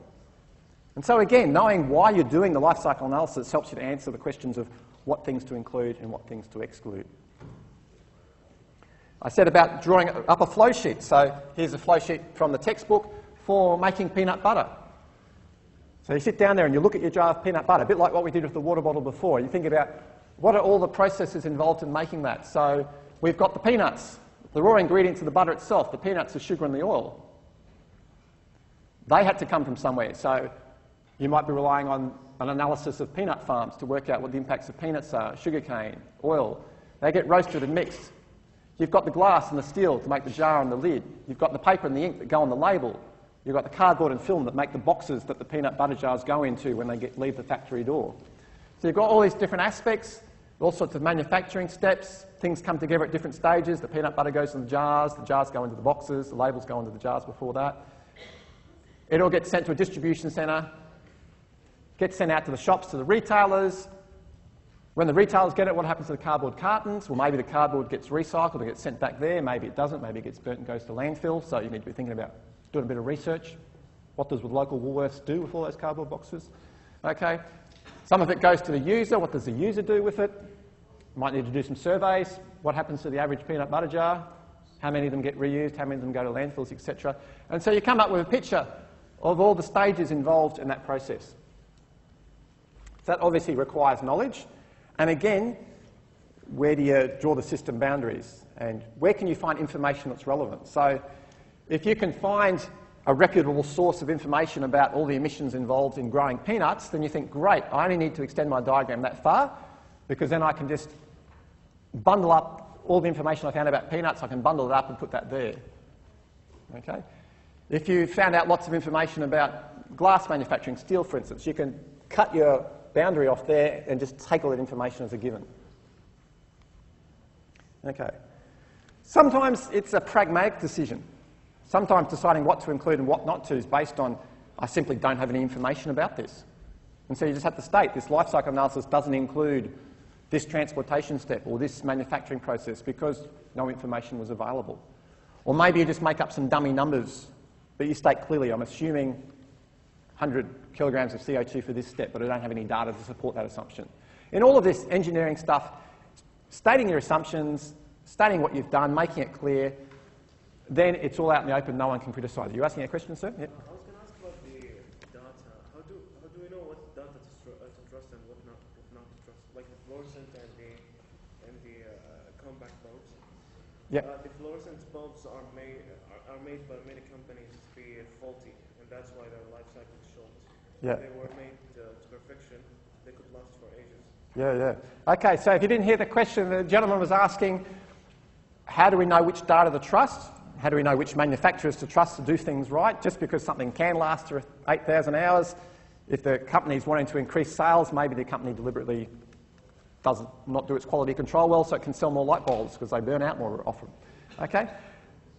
This learning where to trust information from is just, at this stage, as second-year engineering students, you probably, to be honest, you're at the stage where you'll take any information you can get hold of. I mean, some of the examples in the lecture slides here, I'm going to give you some sources. So you'll see I'm citing some papers for construction materials like cement and steel and things like that. So you'll see some of those sources there. You'll see some of the examples I use. I've just pulled stuff off Wikipedia. I mean, who knows how reliable that is or not. There are journal papers that have a lot of this information. This is becoming a much better informed field than it was 20 years ago. So information is becoming more reliable because there are more and more people who are investing time into doing the basic research involved. So those people that like to do lots of fact-finding information, auditing and stuff like that, they're actually serving society very well because we need to know the information to make good decisions. So, yeah, it's a roundabout answer to your question. I guess you have to use your nous, you have to look. How reliable is it? Also, how recent is it as well? More recent information is probably better than older information. I'll cover a few of those points as we go on, but it's a very good question, something you have to develop. Okay. You've set your scope, you've drawn your diagram. Inventory analysis is basically where you now need to track what are the actual masses of material flowing in each step and what's the amount of energy being used and what's the amount of all the emissions and things happening. So this is quantitative. So this is where the numbers start to appear. Okay, labelling, the amount of waste energy flows at different stages. And here's where we start to apply some basic laws of thermodynamics. Mass in equals mass out. Mass is not created or destroyed in everyday chemical reactions and processes. Talk a bit about that more in 2 weeks' time. So if we have 100 kilograms coming into a process, we should have 100 kilograms coming out. If you're only counting 98 kilograms coming out, it means there's 2 kilograms somewhere that you're not including. Was it 2 kilograms of dust? Was it 2 kilograms of emissions? Okay, so you're in effectively doing an audit on all the mass in, all the mass out, all the energy in and the energy out. So accumulation equals in, out. Most processes you'll be looking at sort of steady state. So everything that comes in has to go out somewhere. And that's hard work. You need to do the research. You need to find out the numbers. You need to do calculations. So for instance, you might be drawing up a process diagram like this where there's some mass of materials coming into the extraction process. There's a mass of manufacturing material goes to there. We've got some waste energy, that's waste energy going there, mass of resources there, mass of product there. We've got all these different flows there. Inputs equal outputs, so we do our little control box around there. And we say that the mass of extracted materials and recycled materials coming in equals the mass of product and the mass of the waste coming out. And so you might only know 3 of those numbers, but you can use these laws of conservation to calculate what the 4th one is if you know there's only one unknown in the equation. And you can write those equations around each step in your process, checking masses in equal masses out. It takes a bit of hard work. Okay, same sort of principle applies to energies. You want to work out the total energy that's consumed in your process. Well, you've got X kilograms comes in here, and this process uses E amount of energy per kilogram, so X times E. Y kilograms there, EM times Y.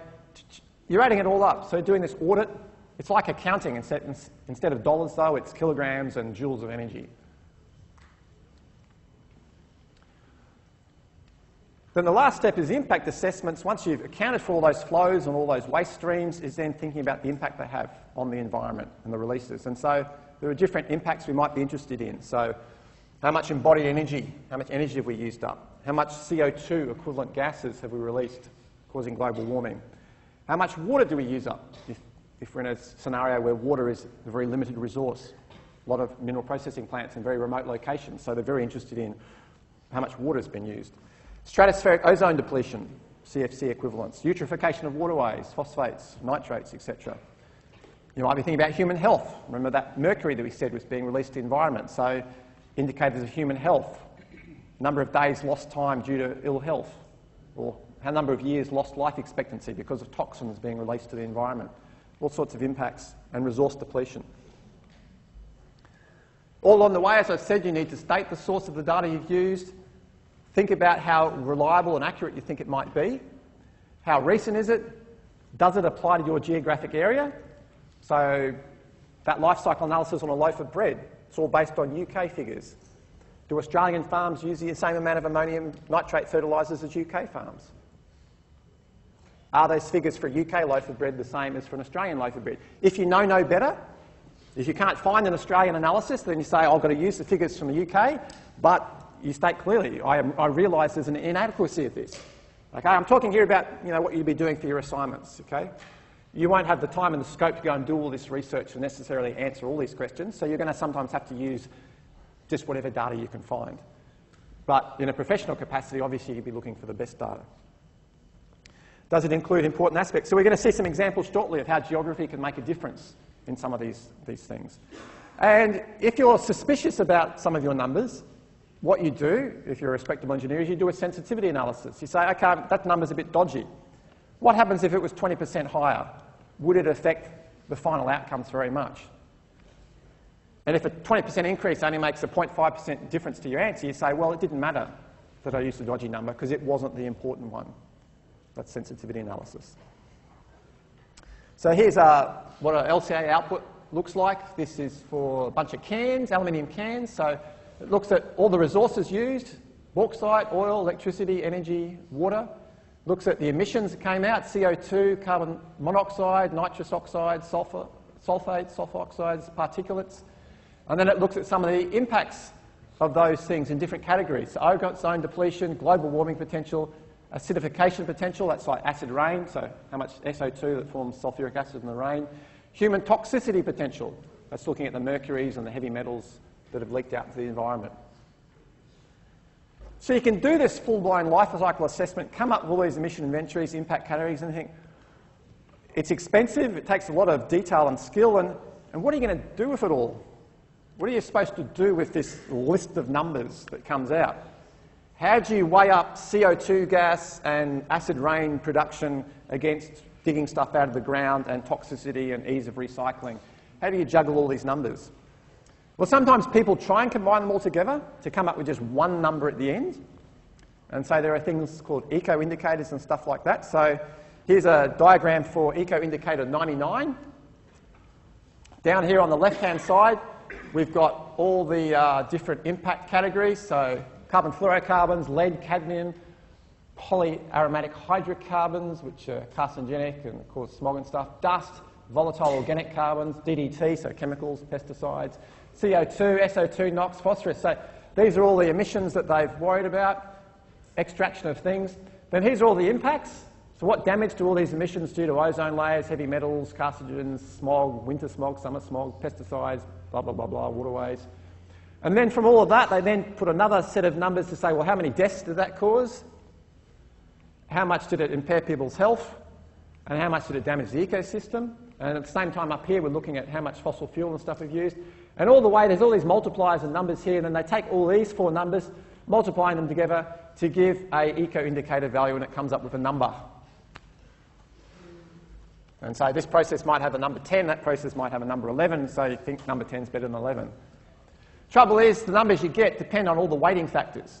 Is one human fatality worth one tree or two trees? Remember Terry talking last week about ethics and morality comes into it. My kids count first. I think wasn't that right, Terry? They're the ones I'm worried about. Does it matter if the trees get chopped down in Africa or chopped down in Australia? So you can do all this and come up with this number, but it all depends very much on all the weighting factors you use. And there's increasing uncertainty as you go across there. So there's that disagreement on those normal factors. So as an everyday engineer who's trying to make some decisions, what you need is like a fast tool for making initial assessments early in design stages. And so people talk about fast eco-audits for being able to make decisions before all of that happens. Because a lot of all that stuff you can measure in hindsight after you've already built the process, but it's hard to get accurate numbers on things that don't exist yet.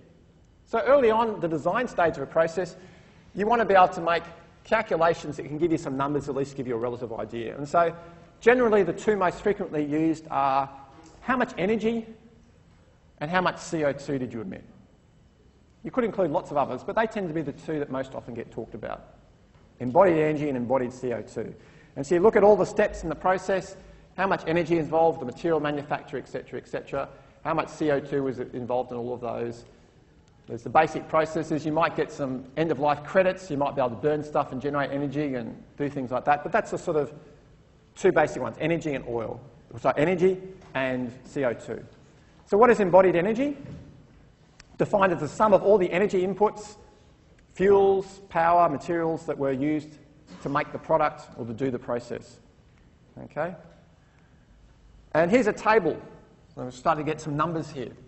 Megajoules per cubic metre. So it's not megajoules per kilogram, it's megajoules per unit volume. And this gives you an idea of the embodied energy of different materials.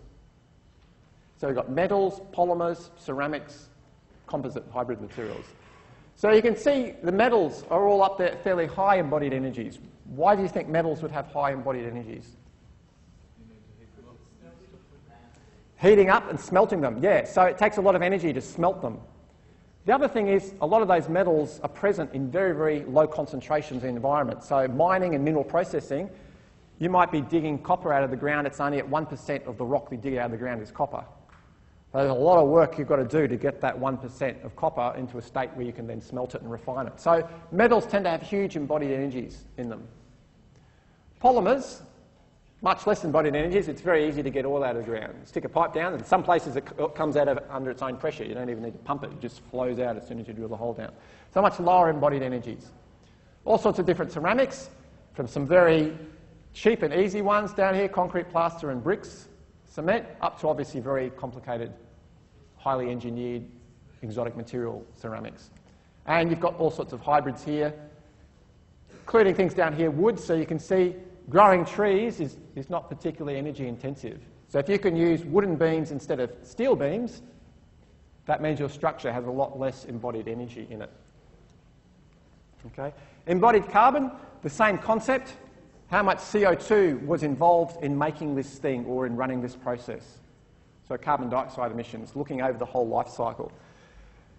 The advantage of looking at CO2 is it then takes account of whether the energy came from a renewable or non-renewable sources. I mean, when we do this energy balance here, this diagram doesn't tell us whether the energy to smelt the metal came from a hydroelectric power source or came from burning fossil fuels. So arguably, in that sense, the energy embodied is not as informative. If what we're interested in is greenhouse gas emissions, we might want to look at what the CO2 embedded is. Okay, so that table was a source of data. There are lots of sources of data getting out there, as the gentleman was referring to earlier, and so there's lots of stuff you can find for different sources of materials. OpenLCA is a software program you'll be looking at in your week 3 workshop. It's a European set of software and data, but it has lots of information in it for embodied energies, embodied CO2s in lots of different materials and processes. Remember, for all this data, they're averages, often calculated across whole countries or whole continents. They don't account for regional variations, and they're often time-specific. So, based on the year it was made, they don't take a track of since then we've improved our process, it's become more efficient, etc. So let's look at some numbers. So this is a paper from 2000, so getting on to 15, 20 years ago now. This paper here, interesting, don't always believe what you have in the paper. It actually had an error in the units up there. It had grams instead of kilograms. So sometimes even published papers get it wrong. But anyway, I've corrected those errors. So this paper listed based on Australia and New Zealand. This is ANZES conference it was, so it's looking at sort of local scene here.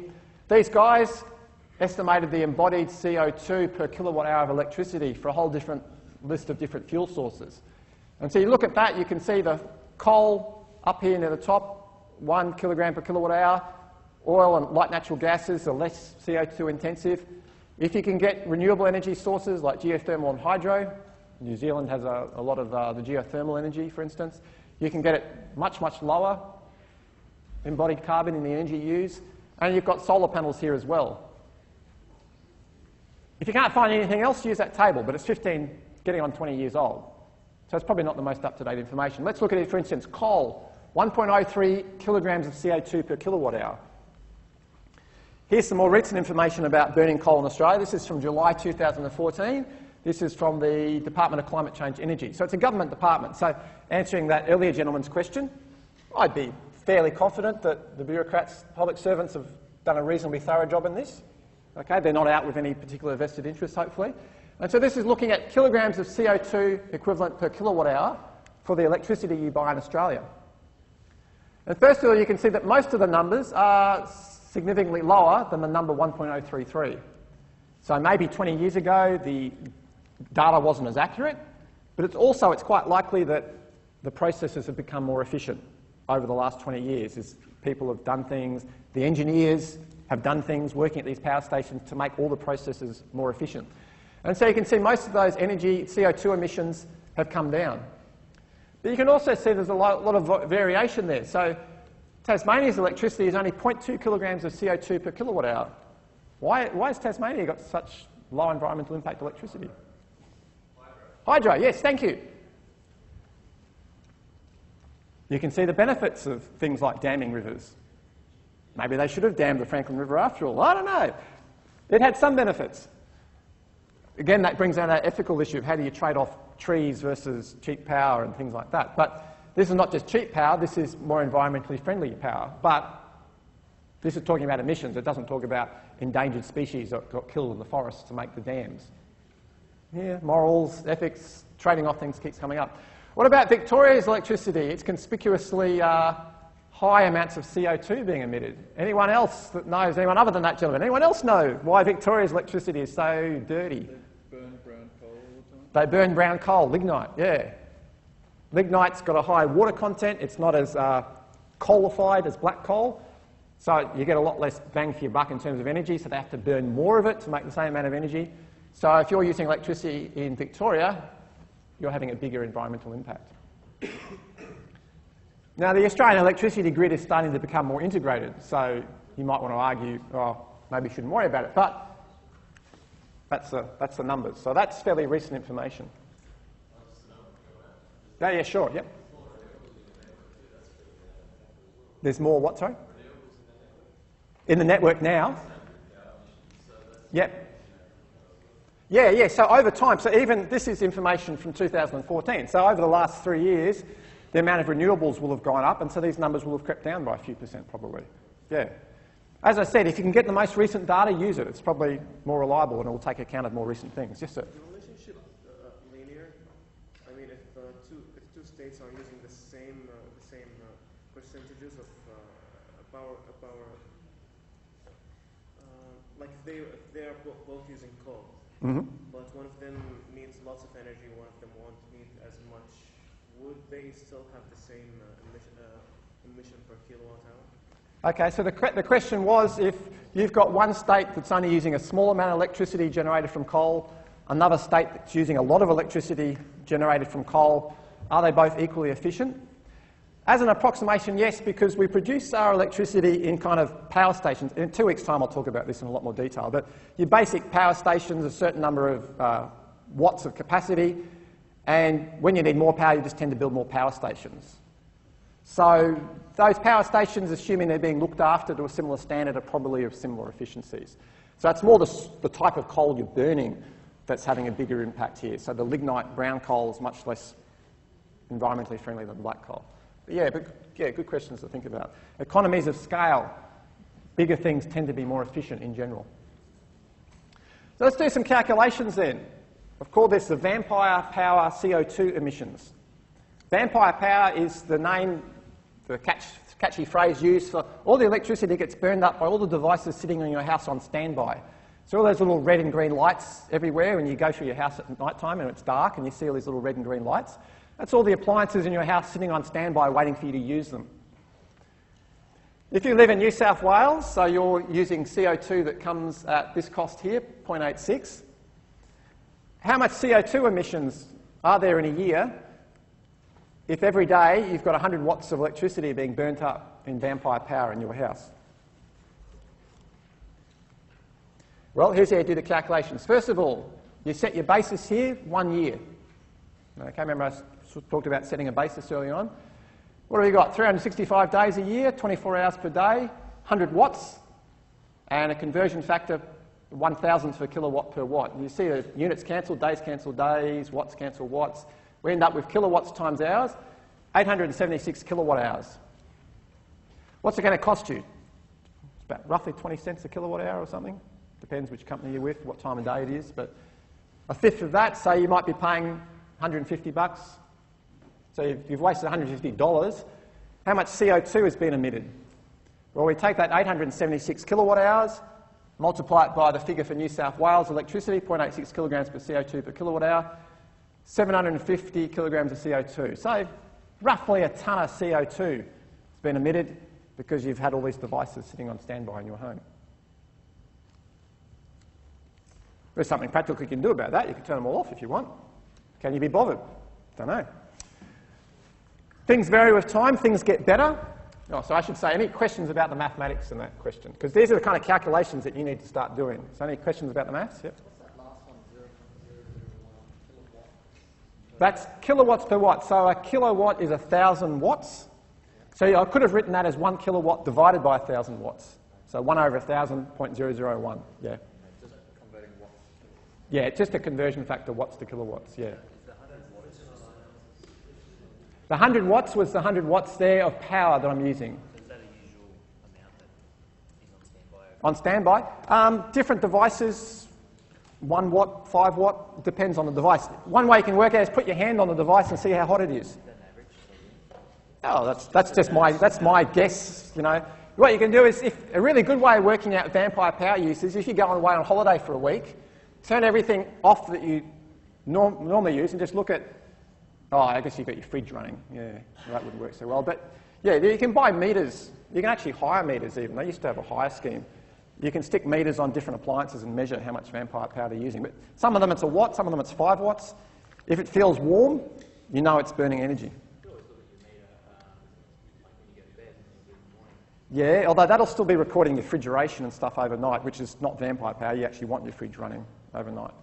But yeah, it's probably a reasonable order of magnitude estimate. I'll take one more question, then I'll move on. Yep. Isn't kilowatt hours a measure of energy, not power? It is a measure of energy. Yep, kilowatt hours is energy. So that's how much energy. Oh, okay. Yep, thank you. Yeah. So I should say calculate total energy used over 1 year. Very good. You can sleep during next week, 2 weeks' time's lecture where I make that distinction clearer. But there you go. Made that mistake there. So that's total energy used over 1 year. Thanks for pointing that out. Okay. Almost a tonne. Okay. Here's another table pulled out of a source 2008. So it's only 10 years old, so that's fairly recent. It's been published in a reputable journal, Civil Engineering Society. Embodied energy, embodied carbon, and a whole lot of different materials. So if you're planning to use some of these materials in construction, here's some numbers you can use as a stopgap. I think they're, from memory, I think Hammond & Jones is mainly UK-based. So again, situation in the UK would be different to our situation. But if you can't find any other data, that table gives you a good stopgap source of information. Here's a table of stuff about fuel usage. How many kilograms of CO2 is emitted per gigajoule of energy that you get? So here's the coal and stuff up there. Oil-based fuels, natural gas fuels. It's interesting to look at the different components of this energy. So you've got well to tank. So the dark green, WTT, is well to tank. So that's the amount of CO2 emitted getting the fuel to your car or getting it to your truck or wherever you're using it. So, you know, oil-based petrol car, you can see that maybe 10 to 20% of the CO2 emissions involved with you running your car is not the yellow stuff. The yellow stuff is tank to wheel, so that's burning the fuel in your tank to generate motion in your car, to turn the wheels. So the yellow is how much actual CO2 comes out of your exhaust pipe. The dark green is all the extra CO2 involved in getting that fuel to your car. So Australia imports most of its oil and petroleum, comes to the coast. You see the petrol tankers running all around the country. So all the CO2 emissions involved in shipping, piping and trucking that petrol around the country, that's where that dark green bit comes from. The further inland you go in Australia, the greater that component will be because all the ports are on the coast, so the further inland you go, if you're buying petrol in the middle of Alice Springs or somewhere, you would have a much higher embodied CO2 than petrol you're buying in Sydney or Newcastle.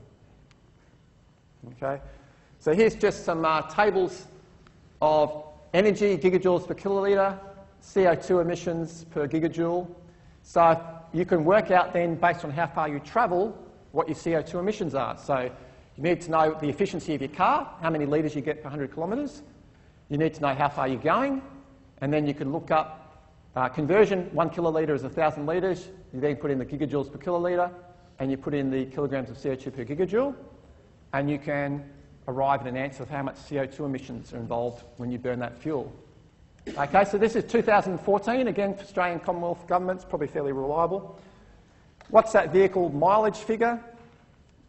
That X there, it depends on how efficient your engine is. We'll talk a bit about engine efficiencies in 2 weeks' time. Talks about frictional losses in the drivetrain, the tyres, the air resistance of your car. The design, so the design of your car matters, the condition of the vehicle, how old it is, the type of fuel you're using, how fast you're going, how heavy the load is, etc. So there's a lot of variables that control your mileage. Typical figure, the order of 10 litres per 100 kilometres. So, let's look at another example. You're going to be driving to uni, let's say a 30-kilometre round trip, 4 days a week for 26 weeks of the year, 2 13-week semesters. How much CO2 is emitted per year by you burning all that fuel? Do you reckon it's going to be more or less than your vampire emissions from all those appliances you left at home? More? Let's see. So, first of all, calculate total distance travelled. 4 days a week, 26 weeks in the year, 30 kilometres per day, 3,120 kilometres is how far we travel. What's the fuel usage? Assuming typical mileage of 10 litres per 100 kilometres, that means we've used 312 litres of fuel. What's the CO2 emissions? Looking up from that table, it's 34.2 gigajoules per kilolitre petrol, 66.7 kilograms of CO2 per gigajoule, 712 kilograms of CO2. So the exhaust coming out of your tailgate coming to and from these lectures 4 days a week for the year, 715 kilograms of CO2. All those things you left on standby at home, 750. About the same. Does that surprise you? Yeah. Now, this is only the CO2 that comes out of the exhaust pipe, so it doesn't include that little extra bit, which is another 20% or so for the CO2 emissions to get the fuel to the petrol station. So that might even things up a bit. Yeah. Yes, sir?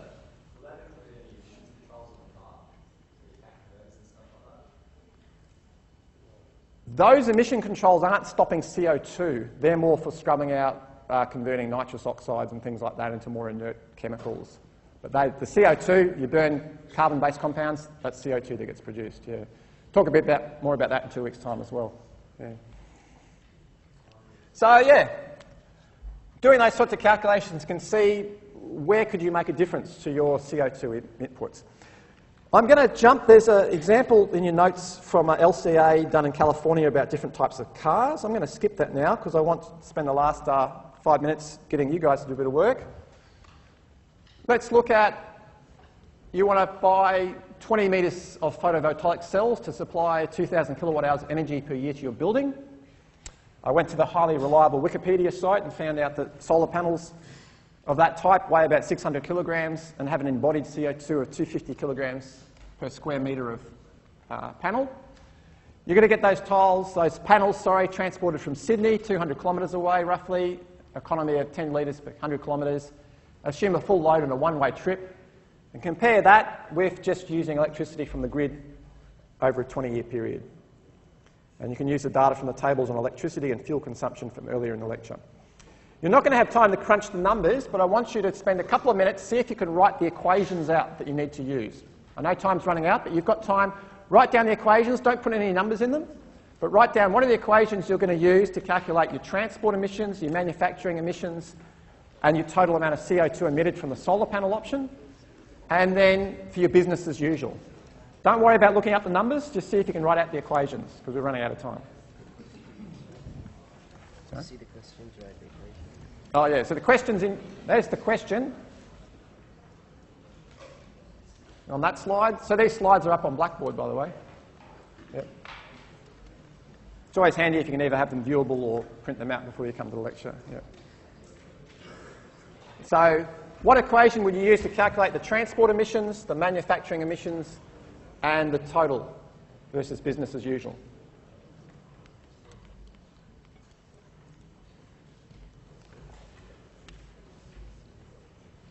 So I'll give you a minute to do that. Don't worry about the numbers, just think about the equations. What terms would you need to put in them?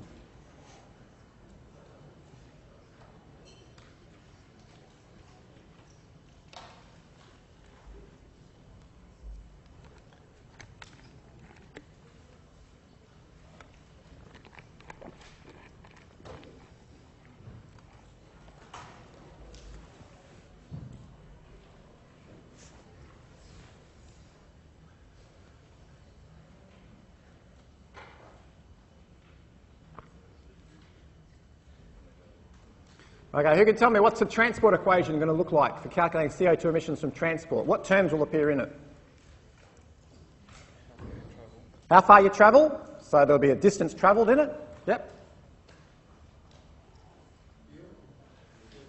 The fuel used, so the fuel used, the mileage, how many litres of petrol per distance travelled. So distance, fuel mileage, what else will be in the equation?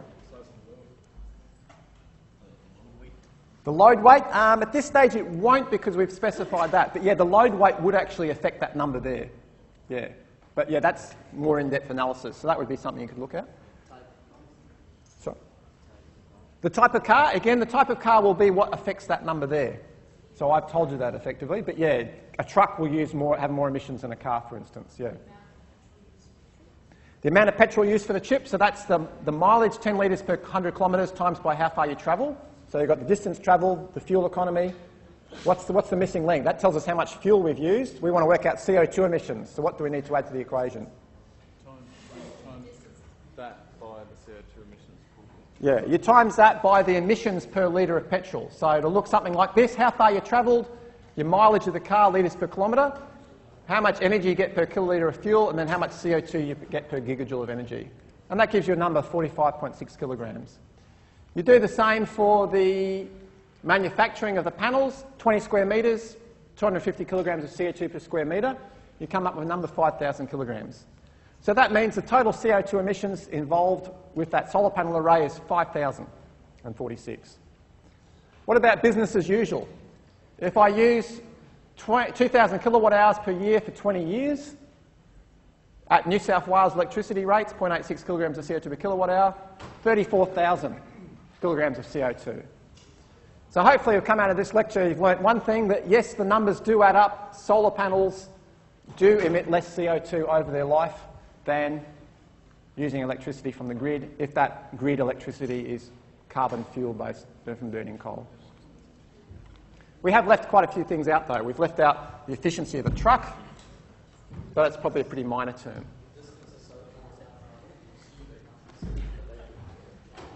Yeah, so that figure that I looked up off Wikipedia for solar panels, that might have been in a Chinese factory. So maybe you need to include the shipping costs to get it from the Chinese factory to Australia, how much CO2 emissions was involved in that. There's also a whole lot of installation aspects. There's got to be copper wire put in to connect the solar panels to your house. Copper wire is very energy intensive. Maybe you need to have batteries in it to store the electricity. That's a lot of energy. So a whole lot of extra terms in there, but they're the sorts of calculations you'll be doing for your project this semester. So I hope you've enjoyed that. I hope you've learned something, and I'll see you again in a couple of weeks' time. Thank you. One question from the course coordinator, so I better take it. So the question is, I've never heard the treasurer mention any of this stuff. Yep. Why doesn't normal market economics just take into account all this? Well, the people who buy the shares only worry about the dollars.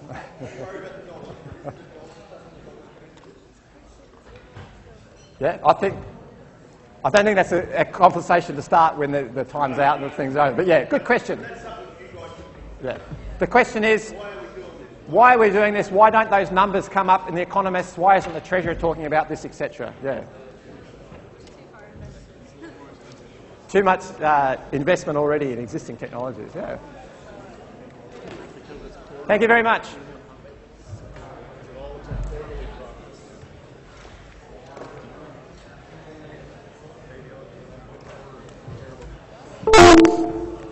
Politicians only have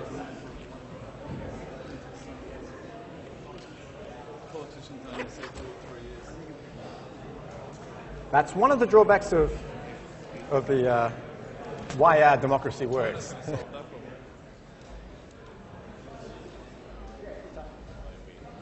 because Josiah is now going to be ruler until he dies. Yeah, actually, I'm just logged in as theatre anyway, so.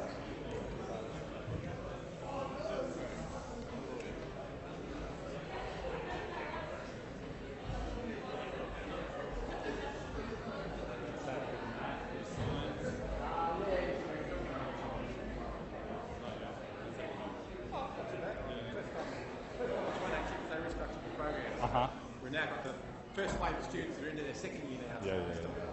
Making it up as we go along.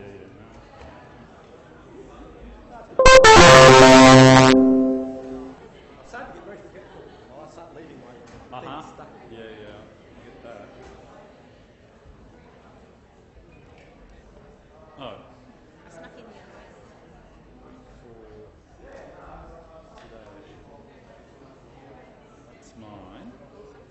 And I just want to open up Firefox. Firefox is my favourite. I love Firefox. Chrome is better for some things. Yeah. Firefox is I was massive Microsoft geek, right? Yeah. And I would use. I was emailed one day by and asked if I wanted to be a beta tester for Chrome, Yeah. and it crashed my computer. It had to be rebuilt. Student. Wow. And anyway, a few years later, I moved on to Apple's. Yes. And I've been on them for 10 years. I'm such an Apple fan. But you know what? The uni seems to have totally lost its ability to look after Apple. Yeah. So I just ordered this week PC, so going back to the DAC. So Hi, Hello, how are you? I'm very, very well. You? Great. Where are you from? I'm from America. Yeah, I got Yeah. that.